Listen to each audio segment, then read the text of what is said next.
and the profound implications for humanity. Listen as we reveal the incredible narratives of those who have undergone alien abductions, shedding light on the psychological and spiritual impacts of these encounters.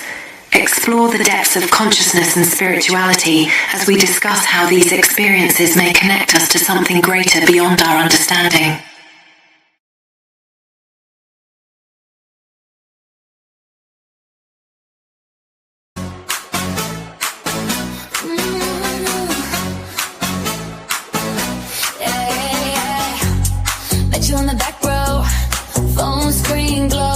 Slow motion halo. You say hit that follow. Next thing, we're flying over cargo. Swipe up, then we lift off. Both feet leaving this floor. Highway like the kid jump. You said you're ready for more.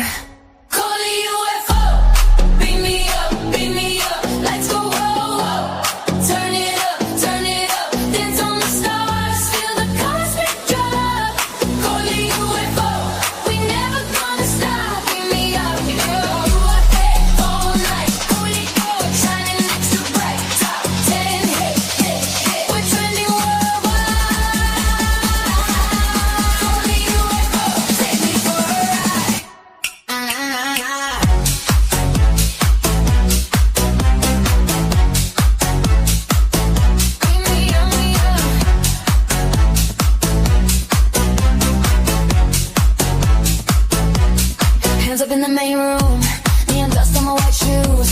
You spin me like a typhoon. Lost track, but I'm locked on you. Baseline in my cage. Oh yeah, time warp when you say my name. You smile, then we time lapse. Two hearts in a hyperdrive lane.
Together we explore it, night after night. So go, truth drive, disclosure, non-stop. SNX crew, lead the way. Different views, here to stay. James Gilliland orbs, peaceful contact shine. East City skies where the UFOs align. Daryl W. Sims, implants cross the line. Alien hunter evidence, truth redefined. Stephen Love Ray, phenomenal connections burning bright. Seth Breedlove, small town monsters, legends ignite. David Spinks, energy, holding deep. Vibrations rising, awakening from sleep. SNX, truth drive.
Dial spinning past midnight. Static sparks on the chrome. Name lights up on the backlit glass. Coldly calling you home. Signal in the sky. Little blip on the black. Every meter in my mind. Redlining on the track. I can feel that home in the bones, in the glow. Every beat says run, but the rhythm says go. Are you ready for the lift off? Are you ready for the spin? When the unknown pulls you closer, do you find a dive right in? Coley UFO, SNX radio. Take the journey into the unknown. Turn it up till the speakers blow. We're chasing shadows, never alone. Coley UFO, SNX radio. Feel the future under your skin. Every heartbeat out on the floor is a countdown, baby. Tune in.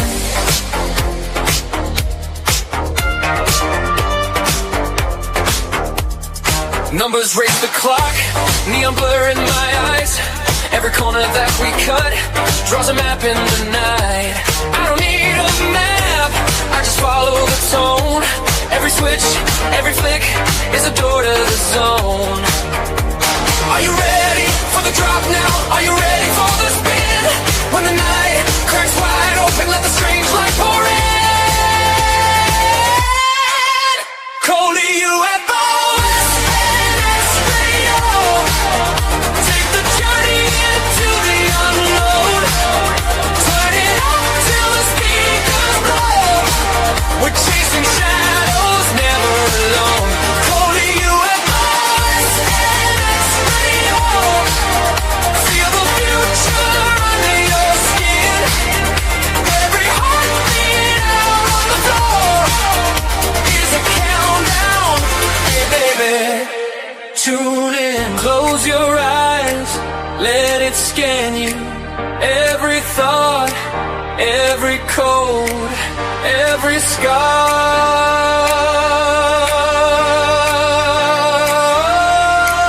We attune to the same strange channel. Every heart like a distant star. Hey, so run with me through the glitch and the glow, where the dial never finds the end. If we're lost on this wild transmission, then get lost with me again.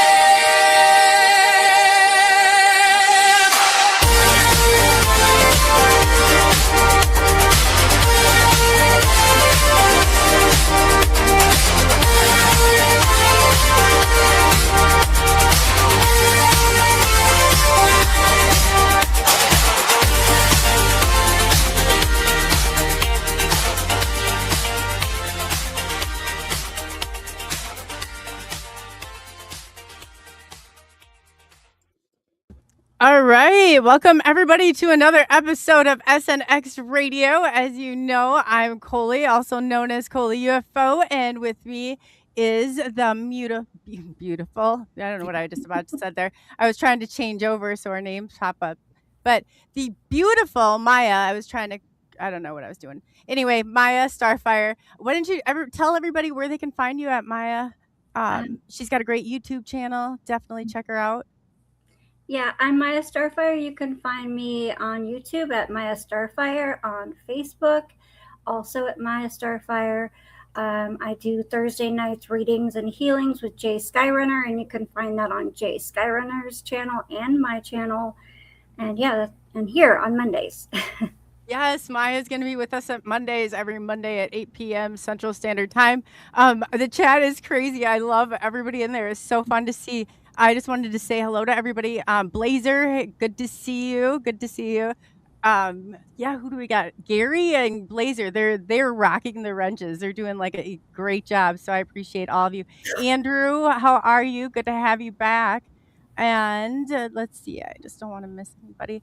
I know I saw a ton of people in here. Go through. You guys are awesome. Paul Paranormal, so nice to see you.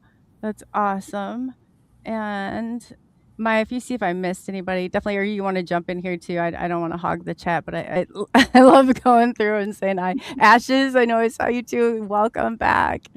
I love the people. When the chat gets going, it's just like it makes everything it's just so exciting to see. So, hey BMR, you guys, if you have not, get over to Bigfoot Michigan Rob's channel and definitely subscribe. He's got a great channel over there.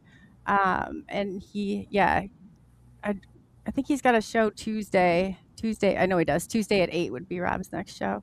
Steven, nice to see you. Oh, Mr. Castro without an R is back. It's great to see you. Moon at Noon. I saw Moon at Noon. You were like number one today at checking in, which is amazing. You guys are on top of it. That's awesome. And let's see, I know I saw some.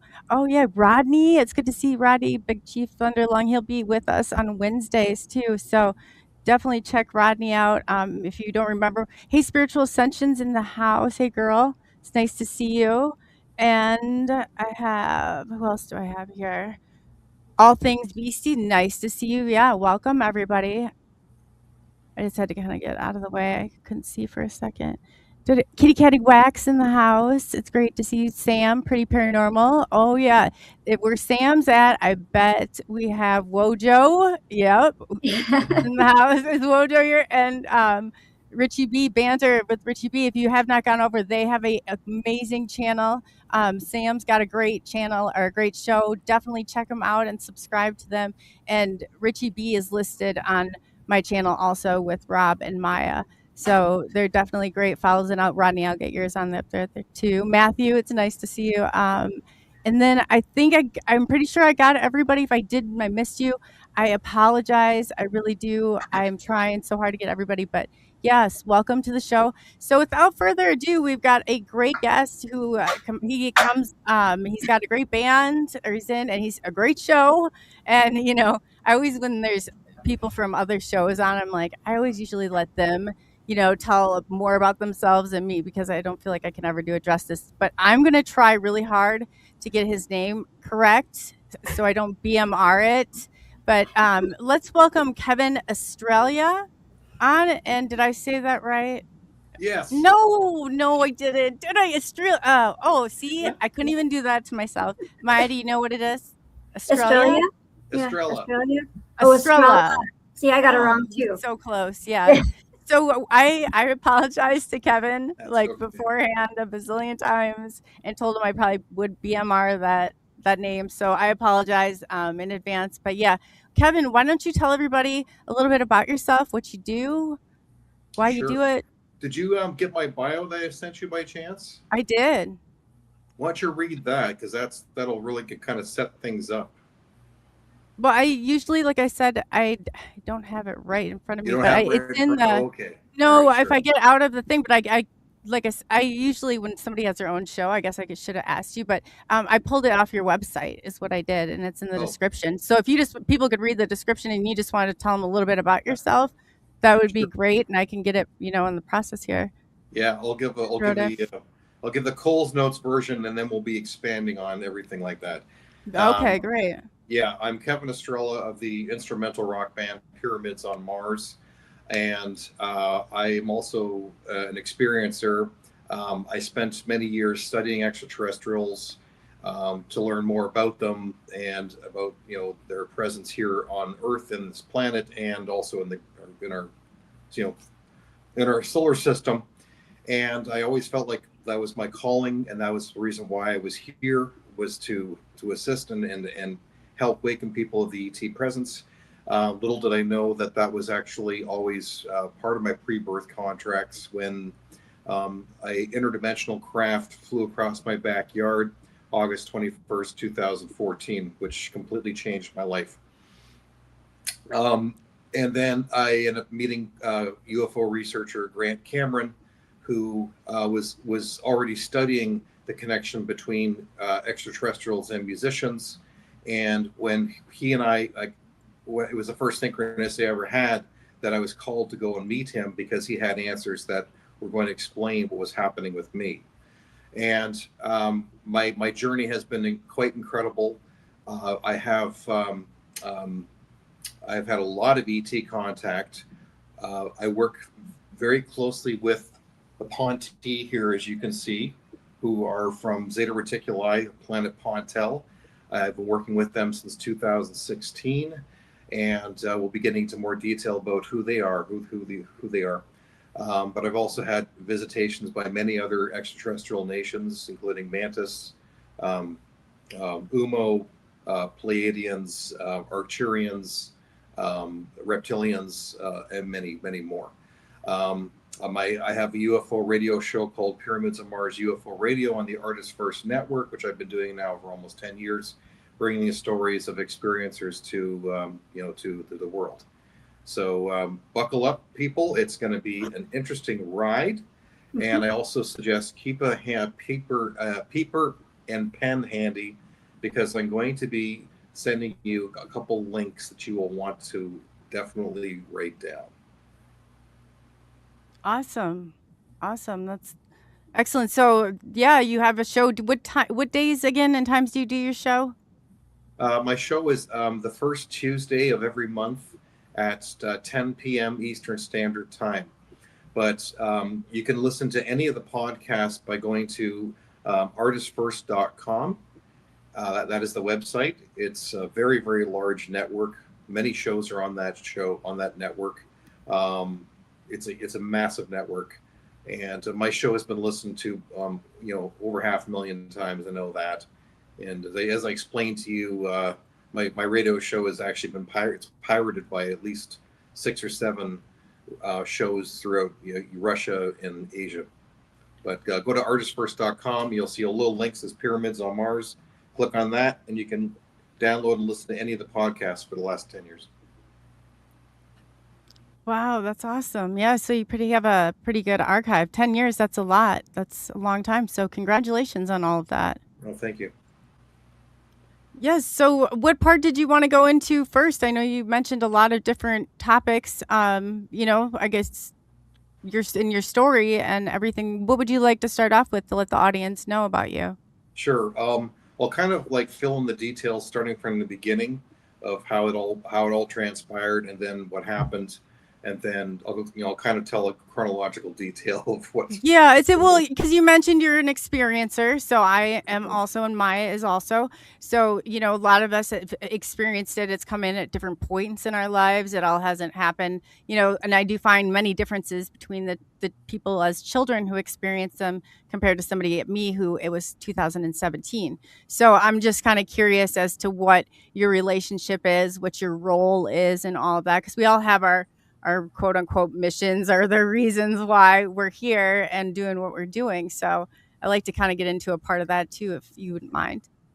Yeah. Well, my biggest mission, as has been stated by Tani here, who's my teacher, I'm here to prepare 8 billion souls for official first contact. I've been chosen, as I said, out of a handful of people to be a representative. So it's big shoes that I have to wear.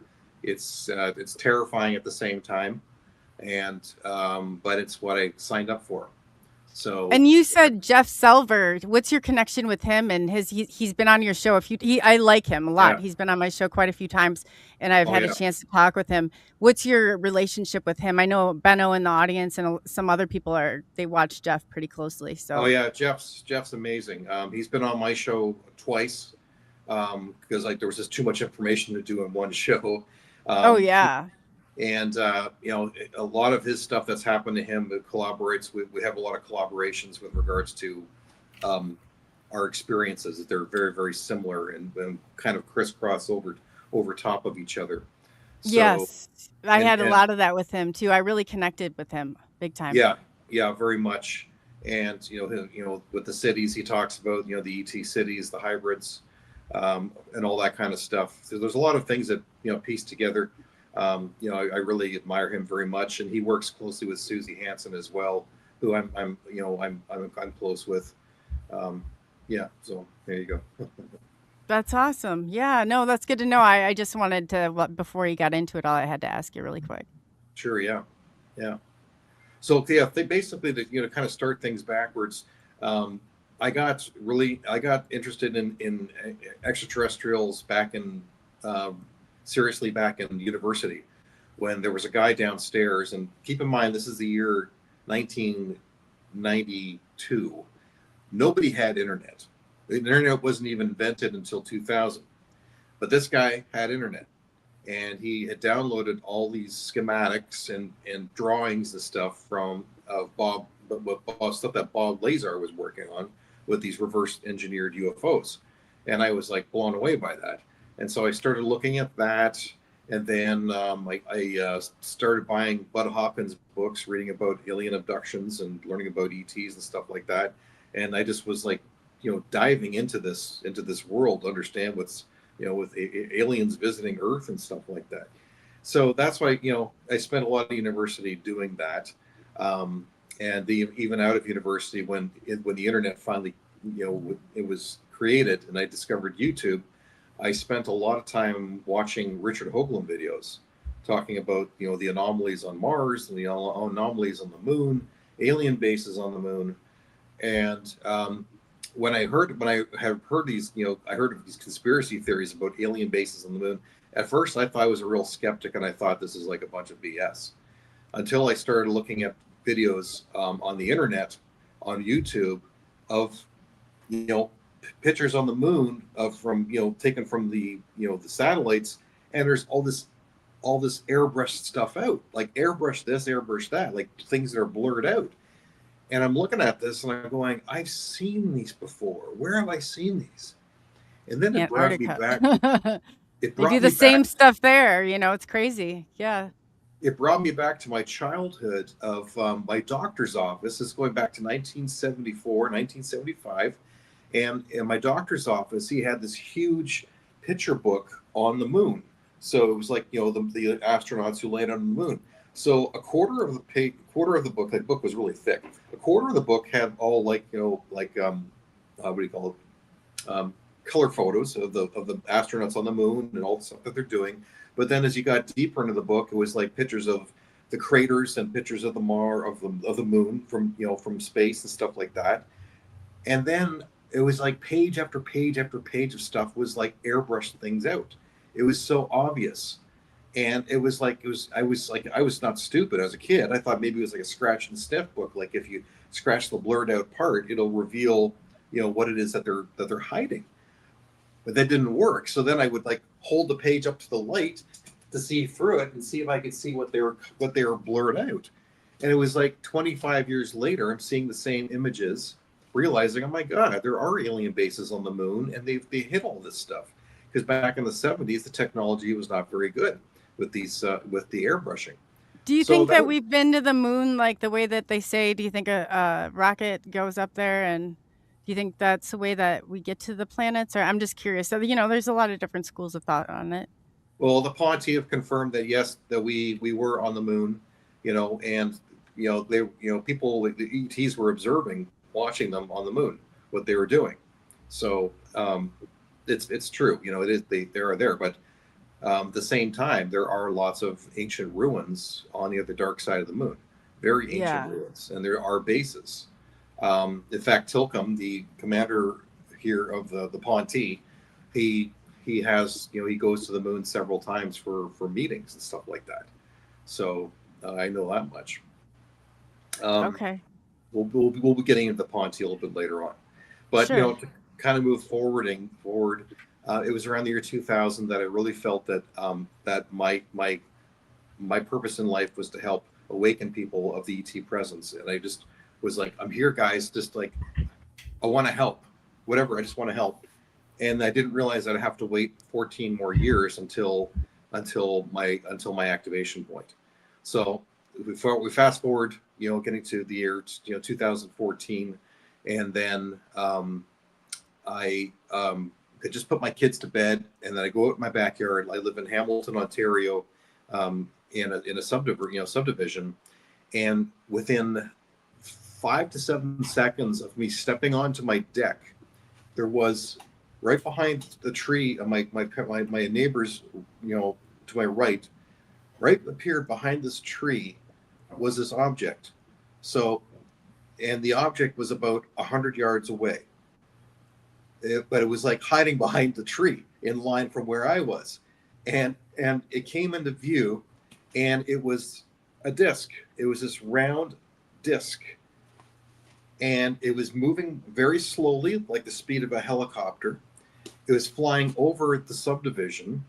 It was orangish red, glowing like coals, and it seemed to have this mist, like smoke, that was kind of coming off the top of it and along the bottom of it, like mist or smoke or something like that. I had no idea what I was looking at. I thought at first that it was a meteor that was coming into the atmosphere. That's what I figured it was. But then I realized, no, this thing's like just a few. It's like maybe 100 feet off the ground. It's flying over the subdivision, and I was like freaked out. And the other crazy thing about this thing was that it was two-dimensional. And what I mean by that is that objects, they have height, and width, and they have some kind of depth to it. This had height and width, but it had no depth. It was flat like a piece of paper. It didn't make any sense. How could something look two-dimensional? It didn't make any sense at all. And I'm looking at this thing going, what the hell is that? And then as it went across the distance of my backyard, and then it turned and started going south towards Binbrook. And then as it turned, all of a sudden the glowingness that it had disappeared. It wasn't there. It didn't have any light at all. In fact, it was just a black object, and it was oblong like a football. That's what it was, like a football. And it seemed to have this spinning vortex in the front of it. So I was completely freaked out. I filed a report with MUFON, and it would be almost a year later when things would start to be revealed to me. So I found out that what I was looking at was the light that was coming from this object. It was covered in plasma. So you can see a plasma stream from one angle, but if the object turns, that plasma stream disappears. And so that's why the plasma stream disappeared when it turned away from me. So it was 2015 when the first alien, it was the first alien conference in Ontario. Could have been also the first alien conference in Canada. It was called the Alien Cosmic Expo in Brantford. And the Hamilton Spectator, the newspaper, took out like a 3 or 4 page article on it, talking about the people who are going to be presenting. And Paul Hellyer, the former defense minister of Canada, was there. Oh geez, who was there? Grant. Well, I can't remember all their names. Anyway, but when it said Grant Cameron, and they said, he's a award-winning UFO researcher for 2013, 2014. And Yeah, Grant's been on the show quite a few times. He's Okay. excellent. Oh, he's amazing. He's got a brain the size of a planet, honestly. But when it talked about what his presentation was, because at this point I'd already released my first CD, Pyramids on Mars. So my music is instrumental, kind of like Joe Satriani. But I wanted to use my music as a catalyst to raise consciousness of the ET presence. And that's why I chose, the symbol of pyramids on Mars, because there are pyramids on Mars, which I learned from, Richard Hoagland. So I wanted to use that as a symbol to say, hey, folks, it's time to wake up. They're here. They're trying to make their presence, and I want to do that through my music. Well, here it is. Grant Cameron is doing a presentation, and I read it, what his presentation is, and my jaw just dropped. Is Grant Cameron is talking about extraterrestrials and musicians, and how musicians are being contacted by extraterrestrials to raise the ET consciousness. And I went, oh my God, this is about me. Like, this is nuts. Like, I was already doing this, and now all of a sudden it's like there's lots that's happening to a lot of musicians. I was freaked out. I didn't even know this was a concept of these things were happening. So that was the first surreal synchronicity of my life. And I felt like I was like, all of a sudden my life felt like a movie. And I knew that I was being called to go see Grant, that there was something bigger going on, much bigger than me, after my UFO, sighting.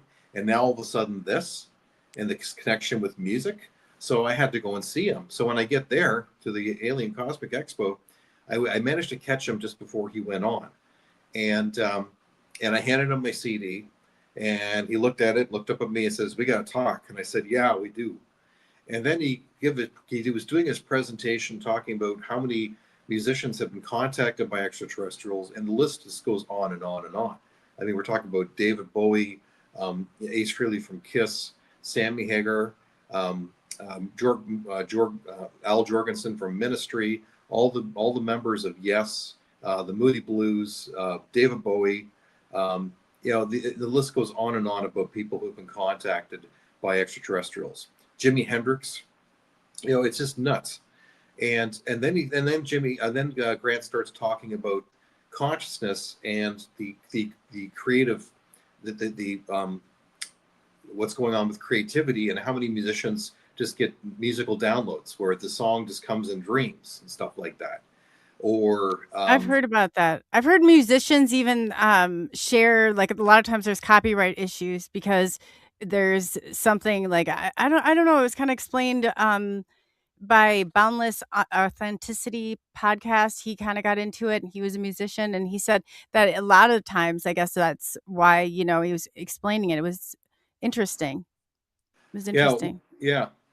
What's interesting is it's like a field that musicians get into, and sometimes they get songs that they didn't even write. They just came literally in a dream. Mm-hmm. I've heard And that. I actually had that experience where one song that I wrote that was on my second album, Echo Cosmic, I actually didn't write it. It came literally in a dream. And that story, like Grant Cameron released a book called Tuned In: The Paranormal World of Music. And my story is in that book. And it's got pictures of me and describing the one song Dream Division that came literally in a dream. So that's there. But what's also interesting is we'll be talking about the Ponte, but the Ponte explained from their point of view what's happening with music and downloads and the sort like that. And what they explain is that music can be communicated at a telepathic level.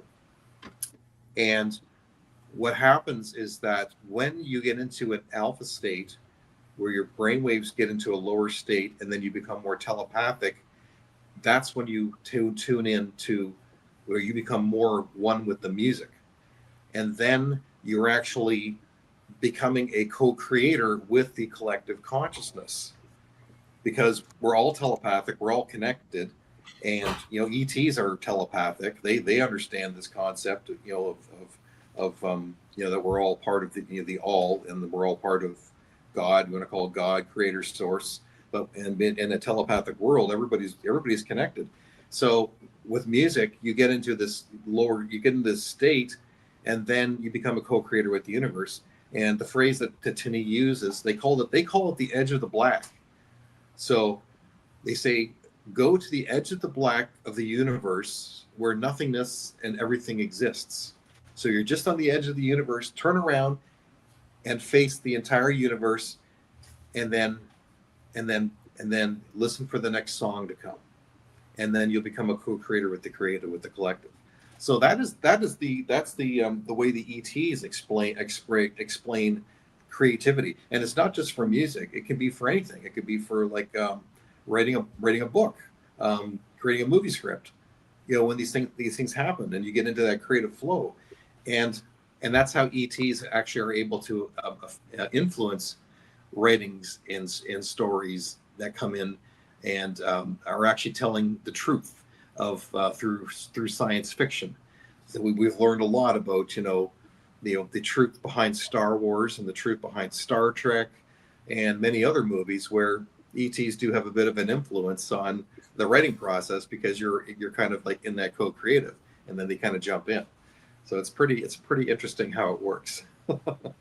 Music is like that universal language too. So, and anyway, it can speak to anything. I think plants, animals, humans, ET.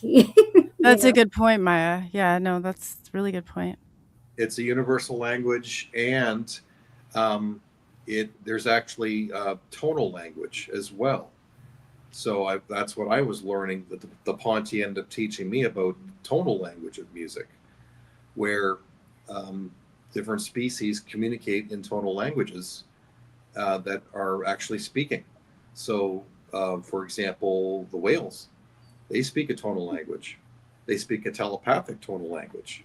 Same with dolphins. So it's quite interesting that tonal language exists, and it can speak. It can literally speak to you in frequencies. So we'll get into more of that in a little bit. It gets pretty interesting. So Yeah. I'm sure Maya's experienced a lot of, I'm an experiencer. We definitely have experienced some of that. What's it like for you, Maya? Because sometimes it's like pictures, or sometimes it's more like something you hear. So I'm kind of just wondering. Yeah, I get pictures. I get sometimes words flashed sometimes. Very rarely do I ever hear another voice that is not my own, but usually it's like flashes of pictures and music. I actually use music to communicate during my contact. When I'm outside contacting the orbs and lights in the sky, I use the music. And I think that they really enjoy it because they tend to come out and almost dance in the sky. You get them really frequently too, especially right now. I did at one time, but mine have kind of decreased off. And yeah, she's got some amazing contact. I've seen videos and pictures and stuff too. So that's really cool. It's always nice to hear like how everybody kind of sees it. Mhm. Yeah. So where was I going with this? Yeah. So to kind of finish things off with Grant Cameron, MUFON were there at the alien conference, and Stu Bundy, who took my report, was there.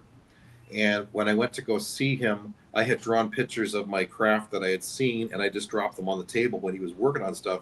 He turns around, he looks down, sees the pictures, and he looks up at me and goes, "Oh my gosh, I'm so glad you're here. We're doing a presentation on you tomorrow." And I was like, "What?" He said, "Yeah, your UFO case was one of the most authentic cases we've ever come across." And then that's when he was asking questions about the plasma stream and what it looked like from this angle and this angle. And they did a whole background check on the day of that sighting to see if there was any anomalies, that could be that I may have seen something else, but they couldn't find anything. And so I was quite blown away by this.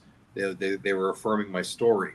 And then I asked him, I said, "Well, how many other people reported it? There must have been a lot of reports of this UFO in Hamilton." Because it was like, it was only 10:30 at night, and it was flying over a really busy subdivision. And he said, "Well, that's the thing. Nobody else reported it." And at that point, I was getting really worried because that didn't make any sense. There should have been like lots of reports. It didn't make any sense whatsoever, and I was getting kind of scared. And so I contacted Grant and I told him, "Look, this is what the guys at MUFON say." And he said, "Yeah, I saw the presentation. I saw what they were talking about with you, and yeah, we'll get together and we'll talk about it." And so we got together, we had coffee, and then I told him the whole thing about the seeing the UFO and then MUFON said nobody else reported it, and then he just said, "Yeah, it happens all the time." And I was kind of like, "Well, what do you mean it happens all the time?" He says, "Yeah, like somebody sees a UFO and others don't. It happens all the time." And he says it's called the Oz effect. And he says somehow they are able to shut down everybody else around and have contact with the individual who they're trying to have contact with. He said, "Kev, they're in direct contact with you." And that was a freaky moment of my life. Like I just was flabbergasted that he's telling me that this UFO was having contact directly with me. So what does that mean? What is that all about?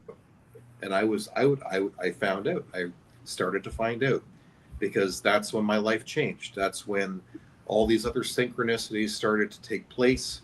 I started meeting with lots of other experiencers, and got really close with experiencers like Misha Johnston and Solaris Blue Raven, and many others who also were giving me answers to things that were helping to piece things together. So moving forward, it was around the year 2016. A friend of mine who I met through Misha Johnston, through her experiencer group gatherings, and he lives in Australia, and he says, Kevin, do you realize there's a group of extraterrestrials using Twitter? It's at Sandia Wisdom, and I'm saying, like, no way, seriously? ET's using Twitter? He said, yeah, go check them out. And so I did, and I followed for about 2 weeks, just listening, reading all the tweets that were going on, and it was it said, I'm Commander Tilcomb of the Ponte. We are here to teach archaeoplanetography and prepare you for official first contact. Now, at this point, there was only 4 of the Ponte who were communicating on Twitter. It was Tilcomb, Commander Tilcomb, Tani down here, and Drudy, and Radar. I have a picture of Radar in the back. Oh, by the way, all these portraits are drawn by the Ponte's telepath, Sue Walker, who lives in Albuquerque, New Mexico. Sue Walker is a professional telepath. She's worked with the CIA, FBI. She's been on TV, doing, like, she helps unsolved mysteries because she's a psychic, and she's a telepath. And so they made contact with her back in 2015, and she does all the tweets for them. So they talk to her telepathically, and then she tweets what they have to say. And at this point now, I think she's done over 70 or 80,000 tweets, since that time. And they also taught her how to draw. And so these are all Sue's drawings. These are the portraits, and this is what they look like. This is what they look like. That's Thera up there as well. So, and then behind here, we have some more portraits of the Ponte. Now, the other cool thing is that behind here, I've got, my wall is full of chalk markings because the Ponte show up here all the time, and they mark up my walls with chalk. So I got handprints of them all over my condo. It's nuts. It's crazy. So they come here on a regular basis, at least weekly. So, but we'll get into more of that. So where was I going with this? So yeah, I met the Ponte, and then I was talking. I learned after listening to them for a while, I started to realize that I believe that they were the real genuine thing. And so then I started to message the Ponte privately on Twitter, and then I was talking with Tani and Drudy, and they were getting to know me better. And then they said they wanted to introduce me to their telepath, Sue. And so eventually a phone call was arranged, and Sue and I got to talk. And then I learned all about the Ponte, who they are. Oh, just so you know, Kevin, you're frozen. Am I frozen? Yes. Okay. Can you hear me okay? We can hear you. Okay. All right. I don't know why I'm frozen. Hopefully that'll go. But oh yeah, if I'm frozen or if you can't hear me, just put your hand up, okay? Okay. Just so I know, so I can It's like- stop. Yeah, just do sure. that. Okay.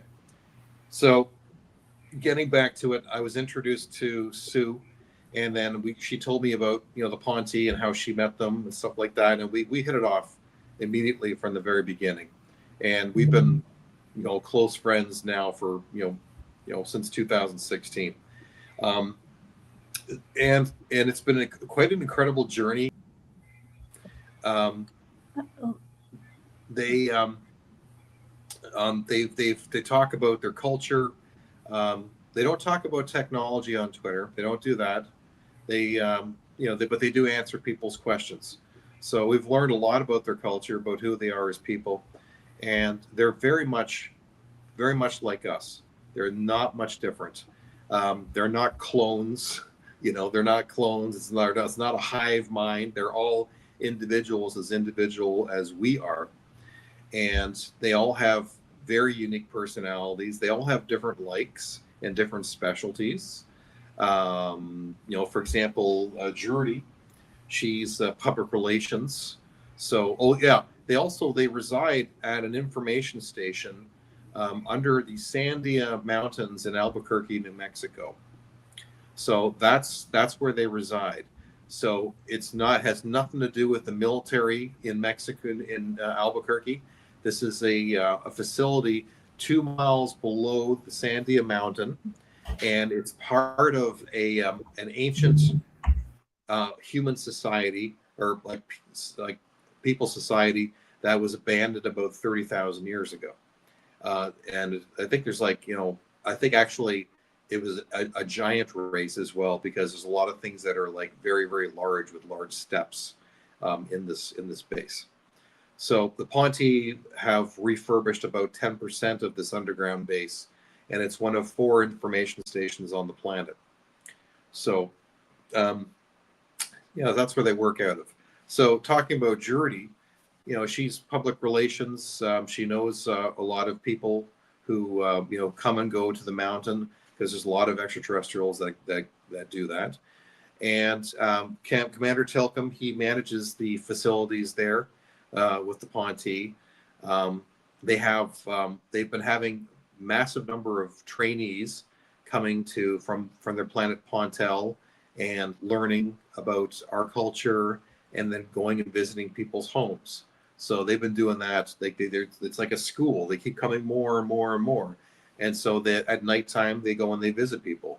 So we have, there's so many testimonials of the Twitter followers who have visitations by the Ponte.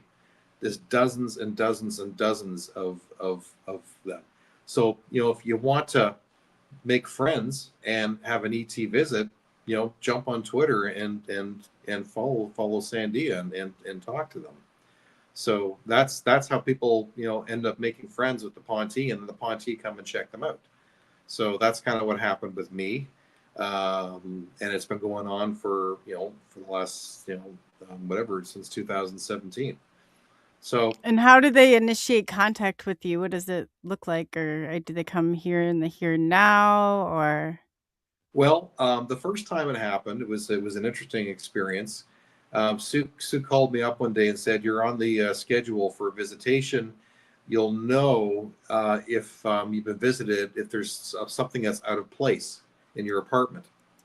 And so 2 weeks later passed, and one night I was sleeping, and my apartment is like it's like one room. It's about 14-foot ceilings, and my bed is actually above my kitchen. It's like a loft. I actually have a ladder that I crawl up to, and I sleep up in the top part. And it sounded like I could hear something down below in my living room, but when I look down, I don't see anything. But it was I went back to sleep, and then sometime in the early morning, I was awakened to the feeling of liquid draining out of my left ear, like warm liquid. And it shook my head, and it really was annoying. And and then I went back to sleep.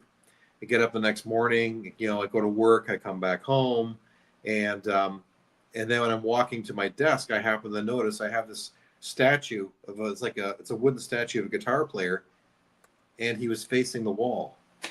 And I was going, what the heck's up with that? Was I drinking last night and I dropped it and put it back on the shelf? No, I wasn't drinking last night. And then I realized, oh my gosh, Sue said if something's out of place, that they came and visited. So I was really excited about this. And though I go on to Twitter and I type, I start texting, and eventually they responded back to my tweet and said, "Yes, we were at your place. Our apologies if we didn't put your statue back in its proper place." And I went, "Oh my God, they visited." And then So they moved. What did they move? A statue? Yeah, it's a little statue. It's like a guitar player. It's made of wood, Mm-hmm. and it was facing the wall instead of facing forward. It was very odd. But then I was talking to my friend, who the one who introduced me to the Ponte, and he was saying about, yeah, actually, Jordy was over here a couple days ago, and she was waiting for me to go to sleep because they needed to do a procedure to remove black goo. And I was like, what? And then it started to click. And I'm thinking, wait a second, what procedure? And I thought, wait, what happened? What was that drained out of my ear? And so I run up to my bed and I check my bed, and there on my pillow, where my ear was this orangish brown stain. It wasn't blood. It was some other substance. So I told him about it, and he said, "Oh yes, thank you for reminding me." They said, yeah, that was they said they whatever they do, the last part of the liquid that that's to clear our minds, it'll end up draining out of your ear. So I'm thinking, what the heck did the Ponte do? Obviously, I Is was that it? Real quick, Kevin, is that are you referencing the Greys as Ponte? yes, that's right, yeah, yeah, yeah, the Ponte, yeah, them, yeah. What But do you you? I can't. guess. What do you? What does that mean to you? I guess I'm trying to understand it. Somebody asked, or Spiritual Ascension asked in the audience.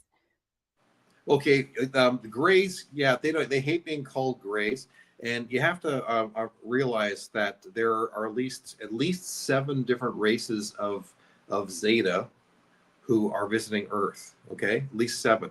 You can't all group them into one group because it's not, because there are benevolent groups and then there's some that are malevolent groups. Okay. Um, the Ponte are benevolent, and they've been visiting Earth for 135,000 years. So, you know, and they're the good guys, and they're here to help prepare us for official first contact. So you can't Well, lump someone had all. a good question in there too. I just wanted to pull it really quick because Daryl Sims says the same thing, and it's fair enough to get both sides of it. Like, why do they only visit at night and they can knock on their door anytime? Like, this is serious. Like, people are saying, why aren't they coming and taking? Why is it in the middle of the night? Why do they have, why are your clothes on backwards? Why are you dropped off a block away? Is it because they're truly intelligent, or they're Daryl Sims says straight out that they're not, and that they have an IQ of 80, and that he believes, so I'd like to get both sides of it. How do you IQ of feel? 80? What? Yeah, like they're putting their shirts on backwards. They should know. He's saying, and from his perspective, they should know better to put them back around and take them back to where they found them. Well, I can speak for that, and they will do things so that you'll know that something's off, and you have to look into it. It's like, okay, that doesn't make any sense. That's a sign that you've been visited. For me, they don't put my clothes on backwards. What they do is this has been going on now for many years. It's happened at least 10 times. I live in Canada, okay, and in the fall time and the winter, I've woken up with mosquito bites. Mosquito bites in the wintertime. Like, WTF? What's going on? And I couldn't figure it out. The Ponte would pick me up and then take me somewhere where we would be having a meeting, and it's somewhere tropical down south, and I'll end up getting bit by a few mosquitoes while I'm down there. And the next morning, that's the only way I know that I've been picked up. So that's been happening much for the last couple of years. But that's not the only thing, in regards to evidence being left around, knowing that I've been picked up and taken somewhere. Getting back to the Ponte, as I said, you can't lump all Greys together. There's about 7 different groups, and there's one group that's actually manufactured here on Earth, and they're kind of more like canisters. They're not, they're like biological robots created here on Earth to, to causing harm. And Commander Tilcom, he calls them aliens. He says, we are not the aliens; those are the aliens. So you can't lump all Greys together. And to make this very clear, people, you can't lump all reptilians together as well. Okay? It's a cosmic prejudice. There's a lot of benevolent reptilians. There are thousands more species of reptilians than there are, Earth humans out there in space. So you can't lump them all together. It's unfair to them, and it's just cosmic prejudice. Where was I going with this? Oh, oh no, we're not. We're not going to even start cosmic prejudice here. That's funny. No way. That's funny. Do you think that it hurts their feelings, or they are kind of coming taking you in the middle of the night? I don't think that they really get that Well, wrapped up into the all of reason it, that do they? the reason the Ponte come in the middle of the night is because they're nocturnal. They sleep during the day, and they're up at night. So that's who they are. Just like animals, there are certain animals that are nocturnal. The Ponte are nocturnal as well. So that's why they do it during the nighttime. And that's why they're awake during the nighttime. So Okay. that maybe that explains it. Were there other questions that people had? Yeah, Blazer What had about a insectoids? question about how you spell the alien race Ponti. Sure, it's P apostrophe N T I. It's like Nancy, Tom, Ingrid.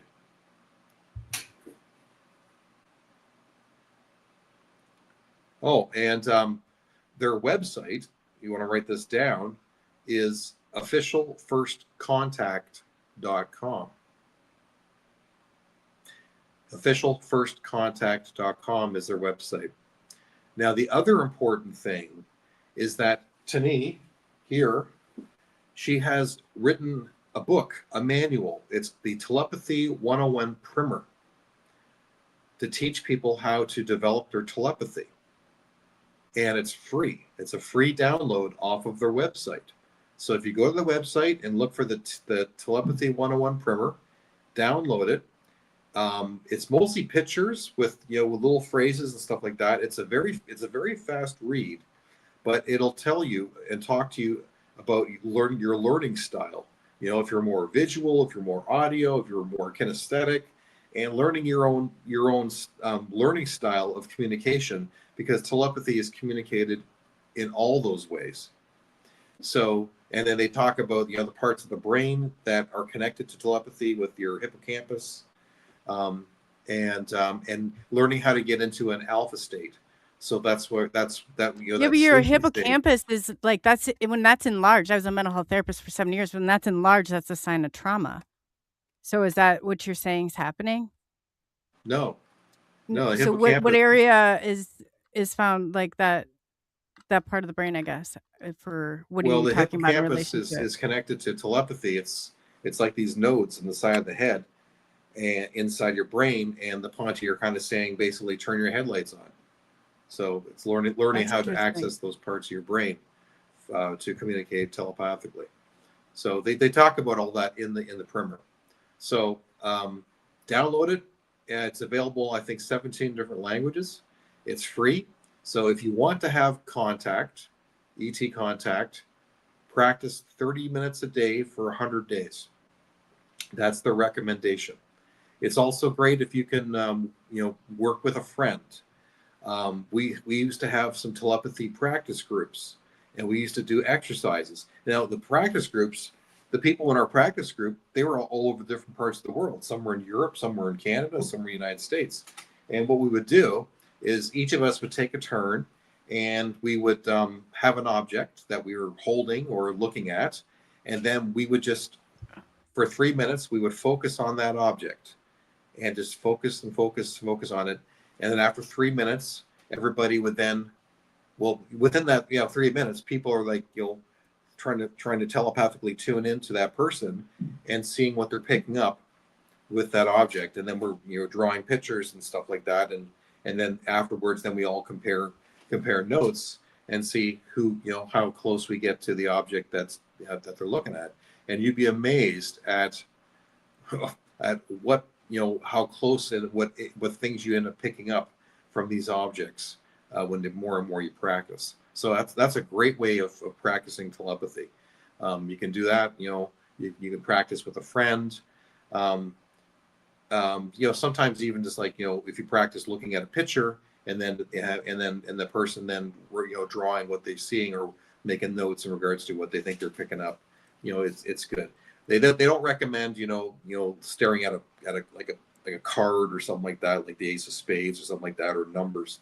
They want something. You want to be working with something that has emotional content to it, because telepathy is communicated on a telepathic emotional wavelength. So that's where it is, and that's why they want people to learn telepathy, because then you'll learn that whoever's communicating is communicating rightly and in multiple ways, so that there's no misunderstanding of trying to come across as like what I'm trying to say, like how humans are so guarded and will lie to your face and be manipulative. Well, in a telepathic society, there is no manipulation, because they'll know who you are and the emotions that come through and the thoughts regarding your true deepest intentions of what you're communicating. So you can't lie in a telepathic communicating society. That's true. That's true. It's all out there. Yeah.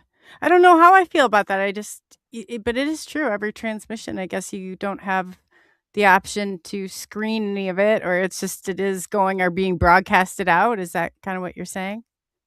Well, your the depth of yourself is a lot more readable, with in a telepathic society. But that's not to say that your life is no longer private, because you learn in a telepathic society on different levels of telepathic communication, so that they, if you some like the Ponte, they can communicate to a lot of people, or they can talk to just one person and nobody else can hear.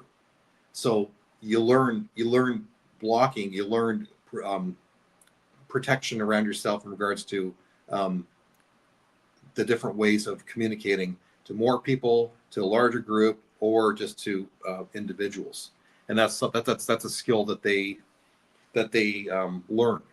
I interviewed experiencer Karen Holton, who spent 3 years, the equivalent of 3 years, on board a galactic ship, and she was learning telepathy, and that was one of the lessons they taught her, was about screening, so that she kept her own emotions in, so that she wasn't broadcasting everything to everybody at all times. And she found that the hardest thing to do. So that was one of the hardest lessons. So telepathy, there's a lot to it, but to communicate, to talk about like how they can see through you and stuff like that. I had I had a visitation from the Ponte. It was one of the rare times where I was actually consciously awake when they visited, and it was PETA, one of the Ponte. He was a short little guy, and I fell asleep on my couch in my apartment, and in the middle of the night, I heard 2 feet land a few feet away from my bed, or from the couch, but I was conscious. My eyes were closed and stuff like that, but I heard them, and I was like, oh my gosh, I'm actually being allowed to be awake while they're here. And he walked over to me, and he like, my eyes were closed, and then he put his arm underneath my neck, and then he put his other hand underneath my legs, and he just gently picked me up off the couch. And the first thing I was thinking was, my God, this guy's strong. Like, he picked me up like I was like a baby. Like I don't know how he managed to do that without straining himself. And then also, I didn't realize at the time he had paralyzed me, so I couldn't move, even if I wanted to, and I couldn't open my eyes. I was just conscious, and my my arm kind of dislodged from where he was holding me, and I kind of brushed against his arm, and he had on this bodysuit that felt like dolphin skin. It was very cool to the touch. I remember that. And then he puts me down. And then there's a reason why I'm telling this story, because there's the part of telepathy which is going to blow your mind.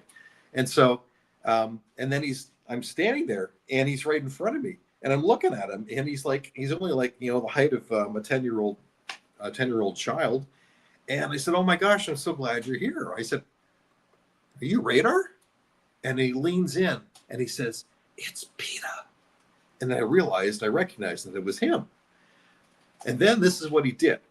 Then all of a sudden, he changed. And all of a sudden, now he became a stormtrooper. Like, it was like if he was a green screen. His whole body just turned into a stormtrooper. But it wasn't just a stormtrooper. It was a Halloween costume stormtrooper. The connection there is that was the same costume that my kids wore to Halloween 3 years ago, prior to that. So what he had done was he had gone into my mind telepathically and saw something that caught his attention, because he was trying to throw my attention off, because I wasn't supposed to be awake. He was trying to put me back to bed. And so now all of a sudden he changed himself to look How old were you then? So you have kids then. And we had a Yeah. question too before. Do you feel like you have any hybrid children with the Ponte? No, I don't have any Or hybrid anything? children. No. Okay. No, I know that much. No, no. But my kids are. This is going back about 9 years ago when this happened. So,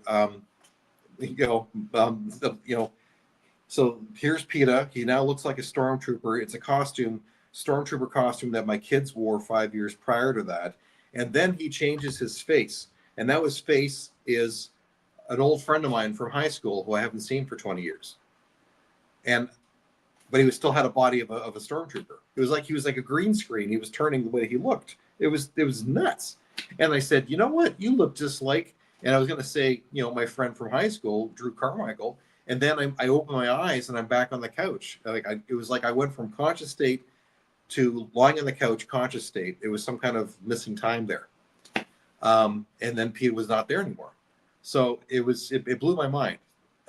But that's how telepathy works. They can read into you and learn things about you at a deeper levels because it's very more transparent. Did you ever think of any of this like being paranormal at all? Or I guess I know at some road they all cross along the same, but what you're describing in the here and now, and then but it's actually like, is it talking? Is it able to? How did it get there? Maybe to your place, or is it like in the? Because a lot of times it's not in our place or our time. It's in their place and their time. So I guess how do they come to you? So you're physically able to see them there with you? Most of the time, I don't see them. That Okay. was a rare time that I was able to. That was probably the only physical time I actually was able to see them. When they show up here, they do it very subtly. They like I like playing my PlayStation 4, and they enjoy just watching me play the game. And so they'll stand behind my couch and they'll bump the back of the couch, letting me know that they're there. And they do that like every week, pretty much guaranteed every Friday night and Saturday night, they'll drop in for a while and hang out. I Do they can't see them. communicate? Can you hear them? I'm just, it sounds, how do you differentiate between that and a spirit, like trying to get your attention, or like, a poltergeist or something trying to get your attention is Because what I'm it's the wondering. Ponte. They've been doing this for years. Like this gets like a Okay. bump in the back of the couch, a little poke in the back. It's just Well, like yeah, I just like to ask so it's clarified. That way, yeah, yeah, I like to have all ends so people can come to their yeah. own They've been doing this conclusions. for like since 2017, dropping in. It's like it's so calm. I just know it now, and it's One time like they tapped me on my shoulder as well. So I knew that they were there. But like they get involved with the game, and sometimes they're anticipating something, and they'll see something that I don't, and they'll give me a bump like you're going to get killed. Watch out! And then they kind of work with me. It's almost like they're playing the game with me. It's mind blowing. It's so much fun when they just drop in and hang out. I love it. Cool. Okay. Yeah. Thank you for clarifying that. Yeah. What other questions people had? There seems to be a lot of interesting questions that are coming up. Oh yeah, and there's yeah, people my chat's notorious. They love we always encourage questions to be asked so that way, all of that gets cleared up if they need to. What about insectoids? Must be millions, or Rob, was that for, I guess. Well, there probably is. Yeah. Um, we also have to realize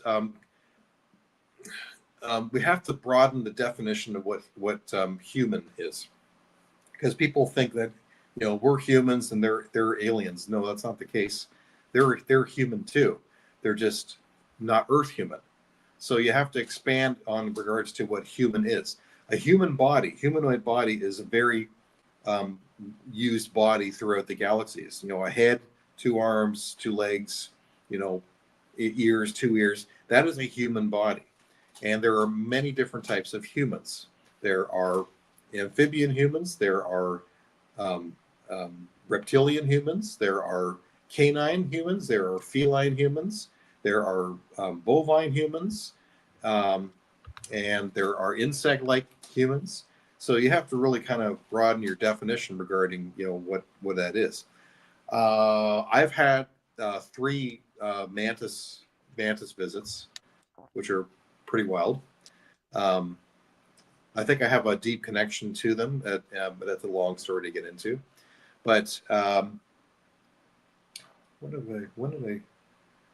Yeah, there was one time, one of the first mantis visits I had. I was visiting a friend in where is it? Phoenix, Arizona, and I was sleeping in the guest bedroom, and then it was around 5 o'clock in the morning. I end up in this um, lucid dream state, and there was this woman who was sitting on my lap. But well, she had a body, a human body of a woman, but it was all green, and she had the head of a praying mantis, and she was sitting there on my lap, and it was quite something. It was like, here's this human body with a praying mantis head sitting on my lap, and then I guess she was talking or something like that. And then the next morning, I told my friend about what had happened, and she said, "That's funny because I heard early in the morning, I heard two women talking in your bedroom, and they were speaking some strange language. I didn't know what was going on." So that was an interesting affirmation I got there. The other cool thing is that a friend of mine, who's also a friend of my friend's, his name's Darrell Stokes, and he has this amazing ability of being able to photograph the unseen world. So he photographs orbs, he photographs fairies, Sasquatch, all kinds of stuff. But anyway, he happened to have been over at her place a couple years after my incident, and he said he captured the photograph of a green praying mantis in her backyard, like a ET. And so that affirmed what I experienced because they came and I had one that visited me. So that was pretty neat. I also had one here in my condo a couple of years ago. That was interesting. So I was sleeping, but then I woke up and then I went trying to get back to sleep, and then I fall into this alpha theta state. So it's a state that it's in between awake and asleep. So you're not awake, but you're not dreaming. It's in between. And then I felt this something lying on my right hand side. It felt very solid. It was like an exoskeleton, and however they were, it was kind of pinching my leg and was making it uncomfortable. And then I heard telepathically, it started to speak in my left ear, just my left ear telepathically. And at first, it was like this kind of like weird insect sound, this, and then it was followed by clicks, clicks, and I You heard the realized that clicking? What was clicking? it was a mantis. It was a mantis who came and visited me, What did the clicks sound like? like that. Oh, boy. I Is had that something clicking? outside my window that was clicking, but yeah, now you just said that. That just like, I was like, what do you, do they, that's interesting. Like somebody taking their tongue on the roof of their mouth and clicking and like, Exactly. Yeah, like that. That's exactly what it sounded like. that's And weird. I have an experiencer friend. Her name's Jacqueline Smith. She's very connected to the mantis. She does presentations on them all the time, and she's made a lot of music, like videos and stuff like that, where she's doing clicks, where she speaks light language, and then parts sometimes when she's doing light language, she'll start speaking like a mantis, and then she's doing the clicking sound. So That's really weird you said that because it's been outside. Is there anything else that comes along with the clicking or like a smell or like what are they doing when they're clicking like that? that's part of their language. I guess it's part of their language. Yeah, Huh. I don't understand it, but I experienced it. I heard it, Mhm. and No, I I've know. I've heard something very similar. That's why I stopped and I'm trying to figure it out if it's like a cryptid or what's going on because I've heard that that with the clicking, you have to be careful because a lot of negative things can come from things that click like that. So I this you just caught me off guard because I've been talking about this for quite some time. It started happening here around let's see it would have been right around Halloween that the clicking started and weird things were dressers dumped over and just really weird, bizarre things started happening. So Oh, that's okay, why I had to ask. all right. Yeah, no, I've never had any negative experiences like that. No, no. I mean, I've had a few negative experiences, but they were something completely different. They weren't ET. They were other things. So Okay, yeah. Yeah, I've just like I said, he just caught me. Maya, have you ever heard me talk about the clicking? I have. I Yeah, have. so he like legit caught me off. I was like, well, what about the Oh, clicking? no, Yeah. no, not the clicking. Yeah. Yeah, I know. So I was like, oh man. So I apologize for interrupting you, Kevin. It like almost stopped my heart. I was like when I heard the clicking noise. Rob even knows the dreaded clicking you'll say. I'm like, he's heard me talk about it I don't know how many times too. So oh, yeah, okay. sorry about that. Well, it's not always bad, as I said. Like Jacqueline Smith, who communicates with the mantis, and she's very close with them. The mantis they make clicking sounds, and the mantis are very benevolent beings. They're one of the most amazing beings in the universe. Actually, they use frequency, they use light to heal, and they also have a wicked sense of humor. So they're quite, they're very high up in frequency and also in dimensions. Like they're way high in dimensions. So I have actually heard that about the mantis beings, that they are very benevolent beings and they come here to help teach humanity yeah, um, the higher way of learning and being. So, and when I yeah, see the actual praying mantises in my garden, I always thank them and it always makes me feel happy to see them. So, yeah. They're scaring me to death. I can't do it. Yeah, one was on my brother's head, and I'm like, I took all I had, not to like, and I probably even shouldn't say this, but they are alarming when you first come across them. I mean, ooh, yeah, good for you, Mike. I'm glad you were able to. I would have gone for a shoe or something out of fear, but I don't oh know. no, they take care of Oh, all the little Ah, nasty bad bugs. So you want them in your garden because they eat all the little ones that eat all your vegetables. So. yeah. Huh.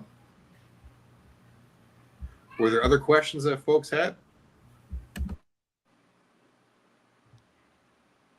we had. Let's see. Here's another one. Can you have telepathic abilities after an NDE, which is a near-death experience?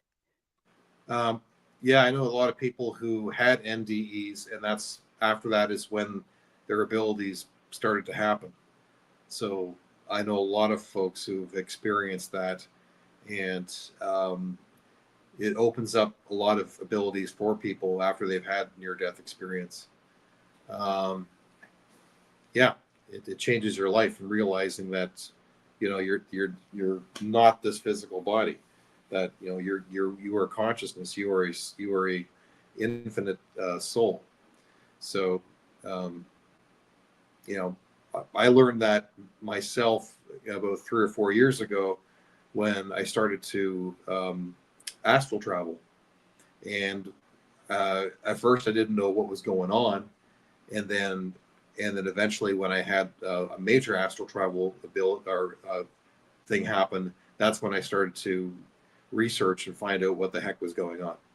So um, another thing I should back up and say, when I first started meeting with the Ponte, when they first introduced themselves back in 2016-17, it was around 2017 that they started to give me a lot of downloads. So they were downloading me with information, um, and it was always the same kind of physical experience that I was experiencing, and then Sue explained to me that what they were doing was they were downloading me with information. So I would wake up in the morning and I'd feel a little bit tired or groggy, but then I go to work, and then but by about 1 o'clock in the afternoon, my brain feels like soggy cotton, and I can't stay awake. I can't even stay awake at all. I'm just falling asleep at my desk, and then I go home, and then I go into what I call a reboot nap. It's this like instant drop in consciousness and in sleeping in a deep state. So this was going on for quite a long period of time, for about 6 months, where I was getting lots of downloads, and I think that one of those downloads was teaching me about how to astral travel, because one day I just was doing it, and then I started developing the skills how to do it better and better and easier. And it's kind of like, the more and more you ride a bike, the more and more you develop your skills on how to do that. And I figured that I would be a good candidate to how to do it naturally. Yeah, how a lot of people do. How do you travel? I think I do a little bit different than most people do, but what are some of your techniques? Well, first of all, I have to have a good night's rest. So it'll happen, after I wake up in the early mornings. So I have to have at least, 3 or 4 hours of deep sleep. And then in the morning, when I'm going back to sleep, I can make a conscious effort to drop into that alpha theta state again in between, sleep and awake. And then I'm able to basically detach my arms. First of all, they're pretty easy to do, or detach my legs, and then eventually start detaching the rest of my body, and then moving away from my body as fast as I can. So the further you move away from your body, the more and more you stabilize, and then you're good to go. So, but there's different techniques on how to do it. The more and more I was doing things, the more and more I learned how to what to expect with my body. But a lot of it has to do also with the concentration. So like you're putting a lot of pressure in your pineal gland at the same time that you are dropping into that state, and then you'll feel this. Sometimes this happens. You'll feel this electrical buzz. It feels like every atom in your body is like electric, and then knowing that that's the physical experience of your astral body, your etherical body leaving your physical body. So it's pretty cool. Definitely. Do you go through where you get like the vibrations come, or is there like a way that do you meditate? Do you, Yeah, attach yourself to the chain or the cord, I guess? I don't have to. Yeah, I don't have to like pull on any cord or anything like that. Um, I've been able to like detach my body pretty naturally once I get into that state. So, I've also done it through meditation because I'll listen to meditation tapes, and I'll drop into that alpha theta state, and I'll have been able to break out of my physical body as well doing that. So there's many different techniques on doing it. I should also mention that the majority of my ET experiences and visitations have been in that alpha state, that alpha theta state. So it's like into that state of mind, and then that's where visitations will happen, and then sometimes it'll turn into like basically like a lucid dream state, and then I'm interacting as I'm talking to you, as conscious as you can be in these states. So it's a safe place for them to meet with you, because there's no possibility of us sharing germs, where they may have a something on their body that can affect me, or vice versa. Meeting in the astral is a very safe place, and that's like, when you're able to like meet them halfway in their world, that's where life gets interesting.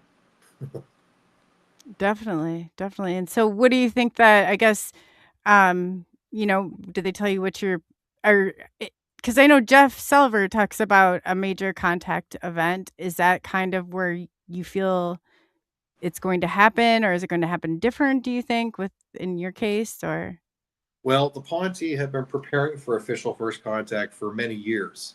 And in fact, actually, official first contact was supposed to happen in the fall of 2021. So I knew about this way back in 2017. So I was waiting in anticipation for the fall of 2021. But or was it 2021 or 2020? One of the years. I think it was 2021.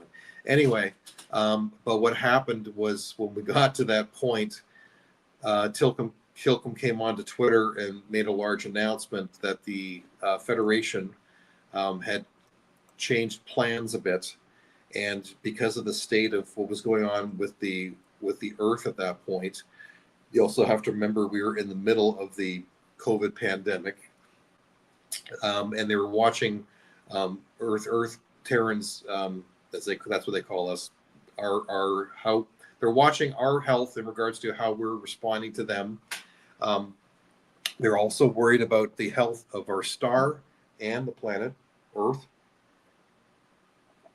because we are in the middle of an extinction level event.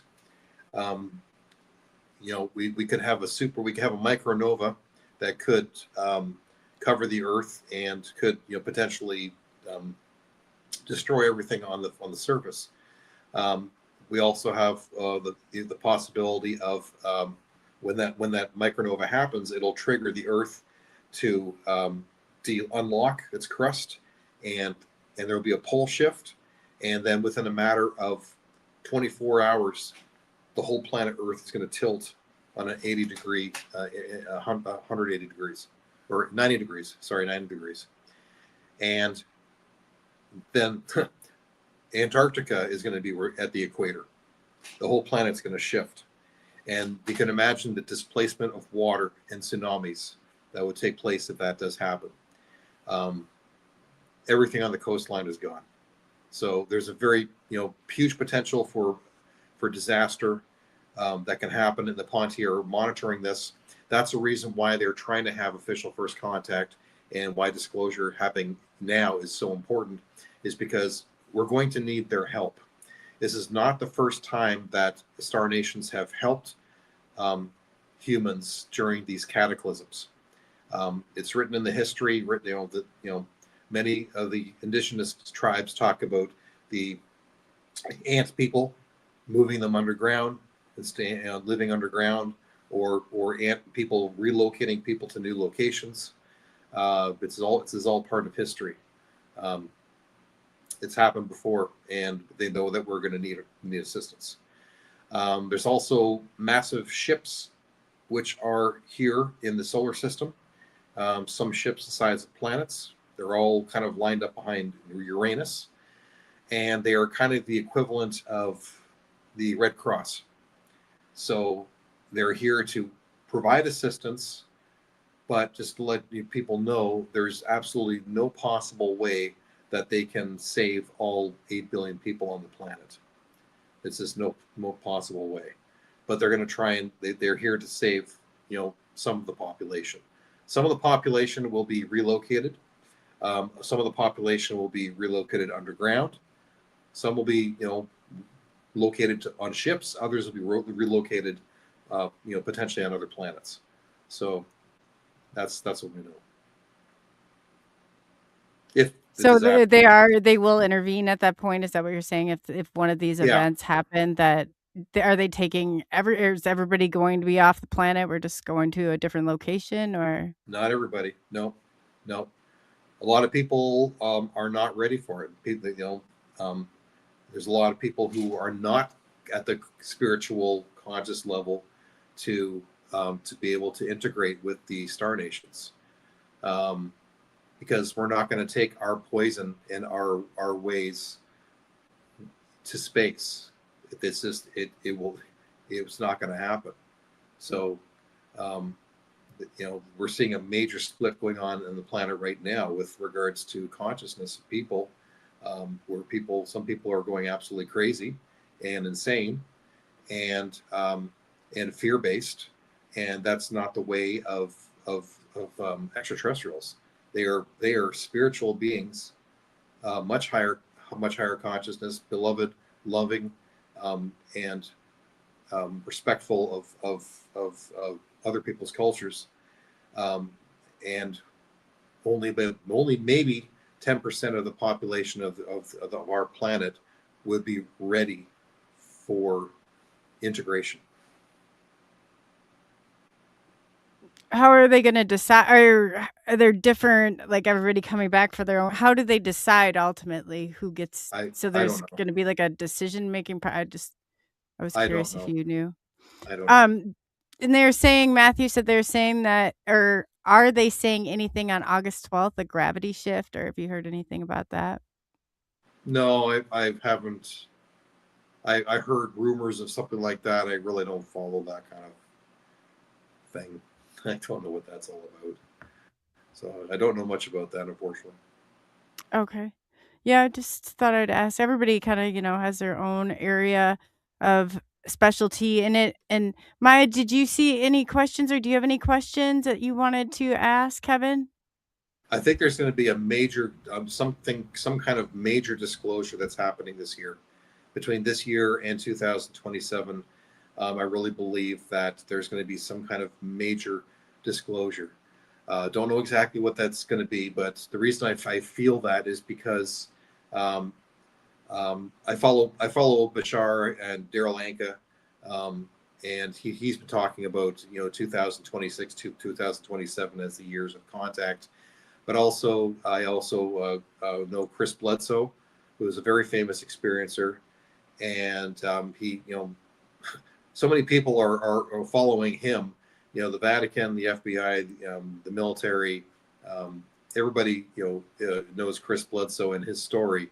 I've been friends with Chris Bledsoe since 2016, and he's talked about stuff that's supposed to be happening now, that was given to him by his visitors, and something about a new age of enlightenment, or something is supposed to happen with Regulus lining up with the Sphinx at either at Easter of this year or sometime in the fall.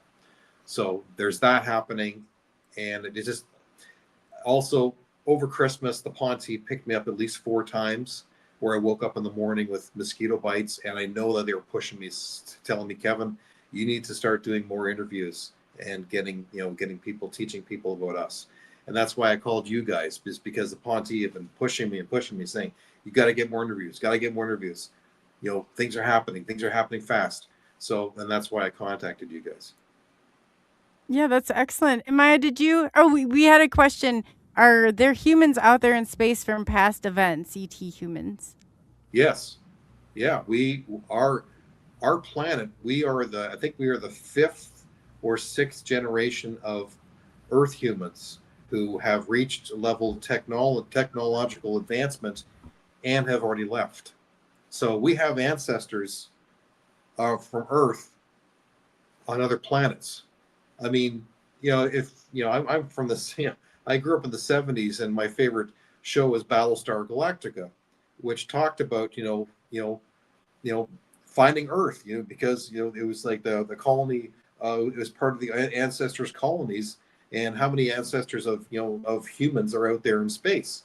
Battlestar Galactica is actually more like a documentary. So we have lots of different, Earth levels of human who have left and colonized other places of space. Yeah, we know that. Wow, that's very fascinating. And then Maya, do you have any questions?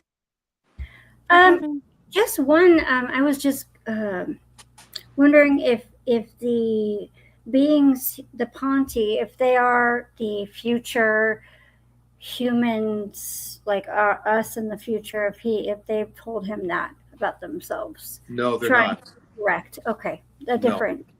No, type. they're different. They, as I said, like their people have been visiting Earth for 130,000 years. Their planet is the 5th planet orbiting Zeta Reticuli 2, the furthest of the 2 binary system stars. Their planet is slightly larger than Earth, but they have more freshwater lakes than we do oceans. Okay, cool. Thank you. Awesome. And then what's that? Go ahead. No, I was just gonna say, go ahead. Whatever. What I didn't want to interrupt. Oh, of course, you. and they have their history too. They've been around for a long time. In fact, the Ponte, they had their official first contact 4 million years ago. So they have been traveling the stars for 4 million years. So you can imagine how far advanced technologically they are, how far advanced spiritually they are than us. Oh, definitely. That's a good point. And then in closing, why don't you tell people again where they can find you? Sure, I'm right here. Yeah. You are right here. Yeah, right here. Yeah. Other than if you're not right here, where else could they find you? Yeah, my website is officialfirstcontact.com. That's where you can find links to my music, Pyramids on Mars, also links to my many radio shows that I've done.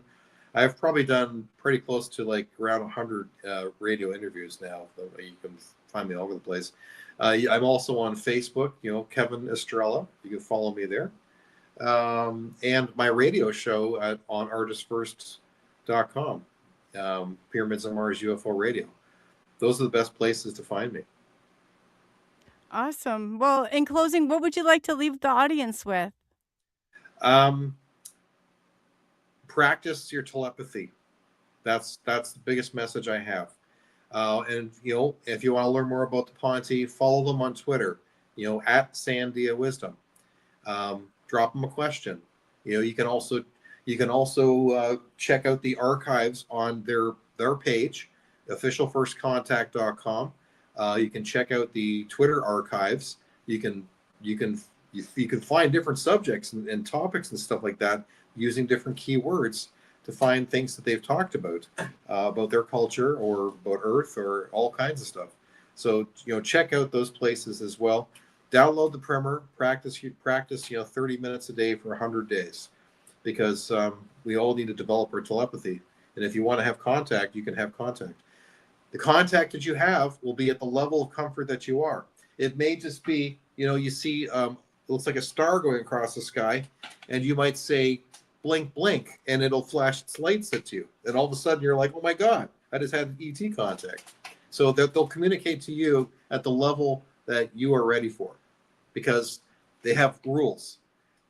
In order to have contact, they cannot break these 3 rules. Cause no fear, do no harm, leave no trace. So if you want to have ET contact, the first thing I recommend is you need to get over your fears. Otherwise, you'll never have ET contact. Yeah, that's very good advice. Yeah, and they said, Aussie says she likes your music, so you got a lot of compliments on your music, and that's excellent. Thank you. Yeah, all right. Have a good night. Yeah. So Maya, how has everything been going on your end? Pretty good, except tonight, like I was saying, the kids are going crazy and the animals are going. So just some crazy energy, but. And it was my fault too, guys. Maya, I'm gonna get her the wrench and everything or the access you need from behind here for next time. But yeah, it's always good. So what is your takeaways from today's show? I'd love to always get your input on things. It's a very interesting point of view, and it's his point of view. So mine is a little different, but I don't want to step on anybody else's vision. Although we like to give everybody's perspective of things, and I'll kind of give mine too. And that's the beauty of all of this. It's like it's never. I think Benno said it best. Like, it's subjective. It's there's different things, but it's also a part of it where I think that there's some confusion with where the paranormal ends, or like what, and where maybe some of the ET picks up, or, some of that too. So I always love to bring all points of view out. That way the audience has a chance to ask questions, and, it kind of can feel like that's, what we do here the last 10 minutes anyway. So yeah, go ahead. Yeah, absolutely. Yeah. Well, I don't have any clear cut answers as to how far the ET and the paranormal are from each other. I feel like they're all highly connected. I'm starting to think that some of the things I see in the sky might even be angelic or elemental. I just don't have, the clear cut answers. I'm still figuring that out. So I don't think anyone does. Do you? Isn't it all kind of when we come together, we're trying, it's like a meeting of the minds, and there's a lot of speculation. It's like you can kind of, okay, these outcomes happen and this is possible, or these things are possible, but it's really hard to say definitively like this is the way or that is the way. That's the way I feel anyway. Absolutely. And I think that anyone that tries to say that this is the definition and the only way, then there's a problem.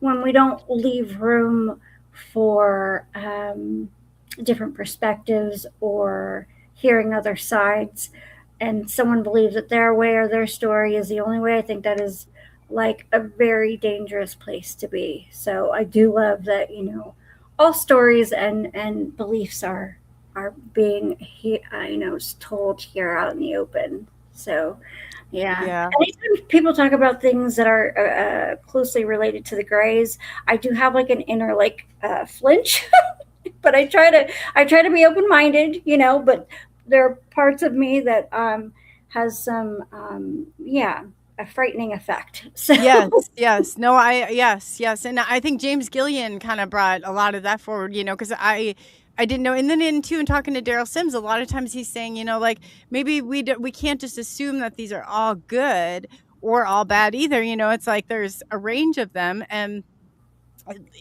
most definitely like some of the testing I don't like, it doesn't mean that everybody, but I was completely different when I started this journey. I was more on the opposite of like, this is, thought totally different about it. But then when the kids get involved, I don't like that. I just like, as a parent, like, so there's some good points, and without being completely sure. And it's like, man, I get why Daryl Sims is saying, like, and somebody in the audience said today, like, why don't they come at normal hours? Why aren't they explaining, is this more of a path of least resistance that we'll just go along with it? Because, for the negative ones, because there are good ones too. I don't think that it's either one way or another. I don't get that feeling. How about well, you? yeah, no, I don't get that idea. I don't think there's anything one way or another in life at all. Like there's good and bad, dark and light to everything, and that goes exceptionally for the idea of ET. Yeah. There's both. There's always both. We live in a universe full of the balancing of different aspects. It's always dark and light, good and bad. I think there's a word for that, but I'm losing my words right now. But yeah, it's definitely always one both sides to everything. So I never, even with angelics, I don't believe that even things that say that they're angelic are always good either. Even though they have the name of angelic, doesn't necessarily mean they're not evil. So Yes, yes, you're right. I And too, agree. like people are saying in the audience, like they want everybody's perspective, and that's why we sit, and I think that we do a disjustice if we see or hear things that might go against, some of the things. It's either like, hey, I'll either get information that's going to reinforce this, or I'll get information that's going to change my, perception of it, and one thing leads to another. So I think it's really important. I really do. Yeah. Nobody should be offended by it. That's the least, offensive thing ever. We should be, and like you said too, when that information is suppressed or nobody's allowed to say certain things or express their feelings in certain ways, to me that's far more dangerous than anything else out there right now, in regard to the topic and at hand, because we're all learning. The people I thought were supposed to have answers didn't, Yeah. it's we're all learning together, and this movement is happening together. But yeah, so I just, I appreciate all you do for the show, Maya, and your input, and it's very important. So, and people, they really want to hear it. Oh, thank you. Well, I'm trying. Yeah, you're So, doing wonderful. No, you're doing yeah. wonderful. I And didn't mean we, to put you on the spot. Like, I know how well, it is, no it's worries. like, Yeah. Well, I did get a download today that we're the main perspective to think about for everybody right now is that we're all here for knowledge. So that goes hand in hand with what you just said. So that makes a lot of sense that would come to me today. So yeah, because we that's are. interesting. And you're really very intuitive. Like you caught on the other day, I was having like some stuff, and I still did. It's like nose and throat. And Mhm. Maya reaches out, and then she's like, "Take some honey and this." And I was like, "Oh my gosh!" She like, it was so spot on. So I was like, and today I was like more tired, and I was like, Maya, like you were really right on that too. So that's cool that you're that and too. And I was like, I didn't even know what to say. It was like, how would you know that? That was very cool. Very, very Mhm. cool. And then, yeah, too, there was a good point Matthew brought up in chat, does paranormal only mean just spirits or spiritual, not cryptids, UFOs? I thought paranormal was all.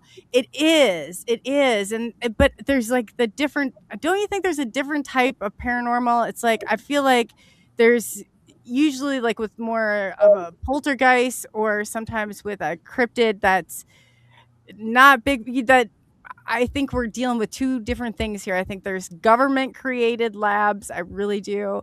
Yeah. Bigfoot Michigan Rob would be a better. He's got, or big banter with Richie B and Wojo. Like they've got a really good handle on that. I've just experienced the paranormal part of it and ET, but there's a difference. And I don't know why there is a difference, but they really are, I guess, when it comes down to it. How do you think, what's your opinion on that, Amaya? I think it's a huge umbrella with like different sections, and they kind of interconnect somewhere along the lines. And I do think that the government has their hand in everything. I think that they have their hand in crafts that we see. I think they have their hand in cryptids that we do or don't see. Maybe even paranormal stuff. Like maybe they're sending messages to people and they're thinking that it's a download to send to people. I don't know. I do think that the government knows a hell of a lot more than they're admitting to, and playing around with much more than we can ever realize. So, yeah. But yeah, I think that there are different things, but there's a somehow they can, because something paranormal could also be extraterrestrial. Yes. Interdimensional. Yes, you're right. You're right.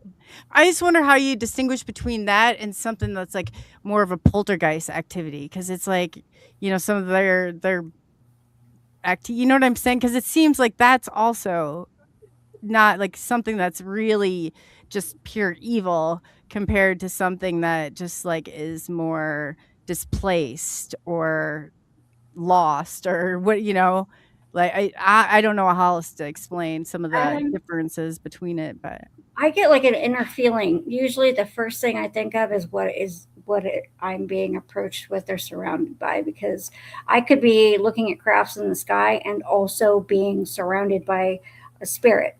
I have a picture of one that was like a mess. I don't know if it was one, but it was a spirit being, while I'm also, interacting with these either extraterrestrial or interdimensional beings. So, I think I've had my spirit box go off and tell me that a UFO was outside, and I went out and sure enough it was. Yeah. I was like, wow. Yeah. So I think it's just a feeling you've got to get used to, getting used to and trusting more than anything. And don't question yourself. I think that the first thing that comes to your mind, like, is this a human spirit? Is this a elemental? Is this, extraterrestrial? Or I don't even know if they're extraterrestrial anymore, to be honest, but you know what I'm saying. Oh, absolutely. Yeah. And I agree, Benno, that I've always said that there's always those nuggets of truth with anything or anyone. Like there's always nuggets of truth in there, and you have to go on that journey. And, I never will tell anybody exactly how to think.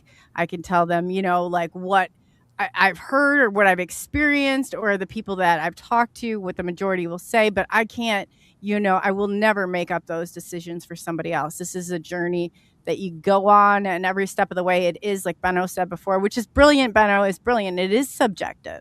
It really is. We're not objective in this. It is it's an entirely subjective experience, like, from its person, in their perspective.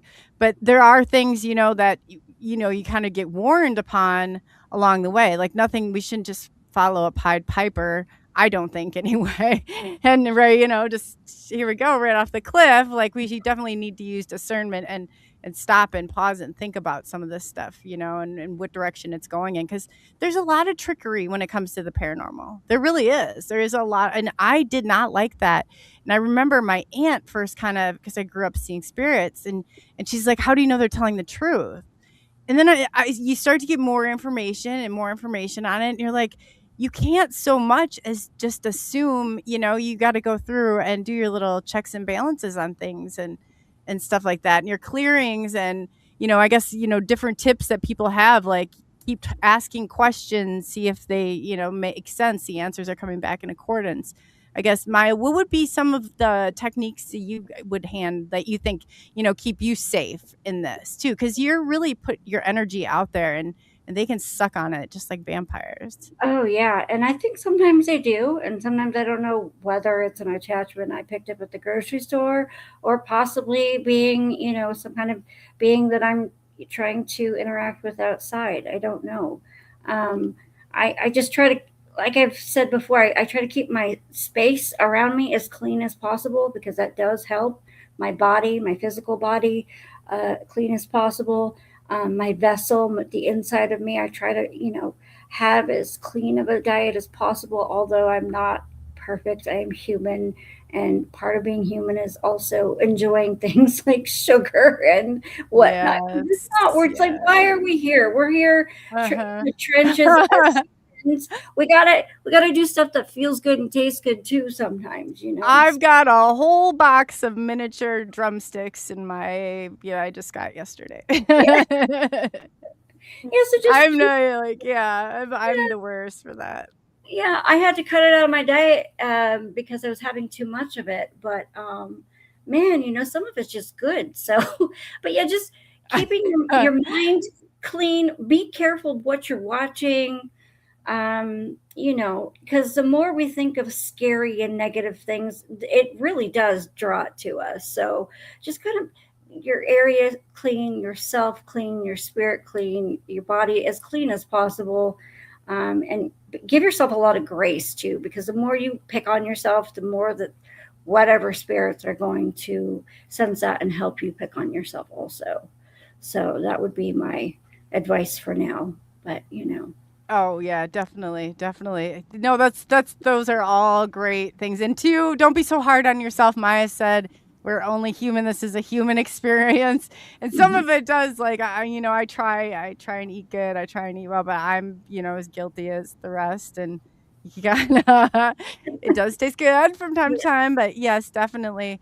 I wanted to go through too and thank everybody for the super chat tonight before I get too far here. Blazer, if you're still in the, I know you guys kind of had to go to bed, some of you, but thank you so much for all you do. And thank you for the super chat. Moon at Noon, thank you so much. It's always appreciated. Bigfoot Michigan Robbie MR, thank you. It's greatly appreciated. Gary, thank you so much. It was greatly appreciated. And Benno from Oz, thank you so much. It's your support, and you have no idea. It is all greatly appreciated. And because you were able to do what we do and get the word out there. And two, if you haven't, go to Maya's channel and definitely subscribe. Go to Rob's channel, Bigfoot Michigan Rob. Go over to Richie and Wojo and Sam Paranormal. I think that they're all over on Banter. Could someone drop?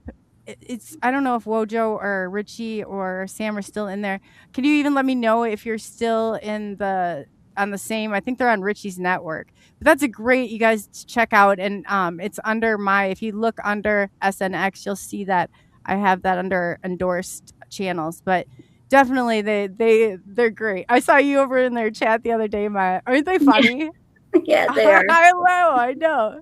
I'm like, there's just like classic moments. I love that kind of stuff. And So then some of them came over here. It was like, oh, extended families coming over here now. Yeah, that was cool. I know. Hey, Hillbilly Herb. It's so cool. It is so cool to have that kind of. And I said, you want people to go to good, and it's fun when you bump into them in other channels. So I really, like I said, I'm a total team player when it comes to this.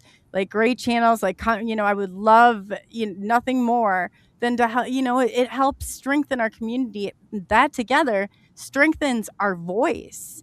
That together, it's like we're not going to automatically get floods of subscribers coming over. No, but we can, gather together and get the people together. And that way, we can really start to build this. So I encourage people, if you haven't shared this out to somebody, maybe you don't have to share it out to somebody you don't think would like, or, not a beginner maybe, but someone new, let's get everyone together and then we can strengthen each other's voice. And that way we do hold power in this disclosure. I think we should be taking the lead on, what happens to our future and how this is going. Because if the government does come out tomorrow and they give a speech and they're like, oh, Yeah, they're real. Well, one or two things is going to happen. It's going to completely discredit all we've done because nobody's going to believe it at all anymore. Or, they're going to take control over the narrative, and it's not either one of these other than us standing up and really, standing together. It's not going to go in a good direction, not in my perspective anyway, and not in my experience with this and this whole operation. But I guess in closing, what do you think, Maya? Yeah, I agree. If the government does, they'll try to probably monetize it every time you see something, you get taxed or something. I don't know. Oh yeah, they got something in their pockets, like Yeah, right. Yeah. oh for But I sure. do agree that everybody, coming together, it will make us stronger. And even if we have different opinions or beliefs, we can still have a respectable debate or conversation even about Yes. it. Still Yes. walk away with our own beliefs, even if we want to or not, So, Absolutely. I said unless it's like bold-faced deception, right. I'm not like but I always think that it's so important to get all aspects of it. Even if you think, hey, I don't, I learned I think, if you look at it this way, I should know my strengths or my weaknesses better than I know my strengths at some points. It's like you need to know both sides of all of it. And like Benno said, there's always nuggets of truth. There's always nuggets of truth. So yeah. And in closing, Maya will be back next Monday, 8 p.m. Central Standard Time. We're doing Mystical Monday. I'm going to work more, and we're going to try and find, Maya adds like such a great addition to all this. So we'll find some spiritual things and topics and ideas. So if you have any that you'd like us to cover, please jot us down and, get a hold of Maya or I. And Maya, again, tell them where they can find you and what you got going on this week.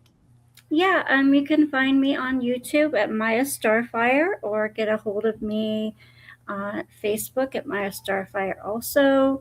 Me and Jay Skyrunner will be doing healings and readings live on Thursday nights on his channel and my channel. And I'll be here on Mondays, and that's what's going on for now. Awesome. Yes. And I will be over at MK Invasion tomorrow, 8 p.m. Central Standard Time for Forever Entertainment. Rob has his show going at the same time at 8 p.m. Central Standard Time. So definitely jump around. I know Richie B, I believe he's got a show that starts at 7.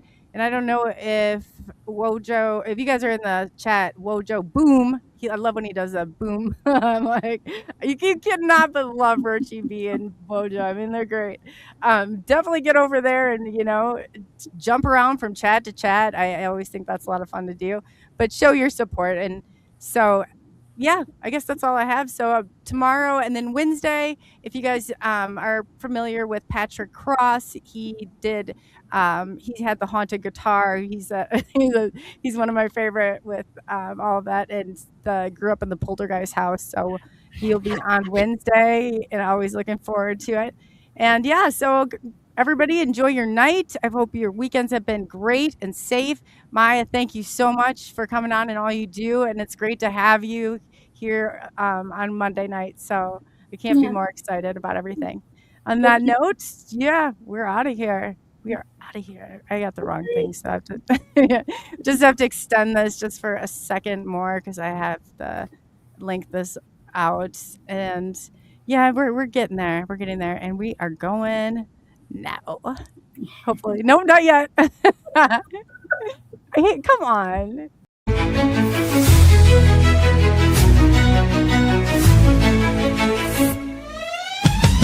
Unraveling the mystery, secrets in the night. We travel through the cosmos, ready for the flight. Together we'll shine, casting shadows aside. In the heart of the rhythm where our dreams collide. Join the SNX quest, the truth is our guide. In the vast expanse, it's where we reside. Hands up to the sky, let the bass ignite. Feel the groove surround us, everything's alright. On this Nation X quest, the truth is our guide. In the vast expanse, it's where we reside. Hands up to the sky, let the bass ignite. Feel the groove surround us, everything's alright. SNX radio, let the truth ignite. Together we'll shine, bring shadows to light. In this cosmic dance, we're connecting the dots. Tune into the frequency let's explore the spots. Heavy bass drops with tight beats. Illuminate the shadows, the echo of our call. On this roller rink will never fall. Feel the energy rising, can you sense the spark? As we dive deeper into the cosmic arc. Stories of the universe, mysteries unfold. In the heart of SNX, where the truth is gold. Every note we play, every line we write, crafting our legacy, shining ever bright.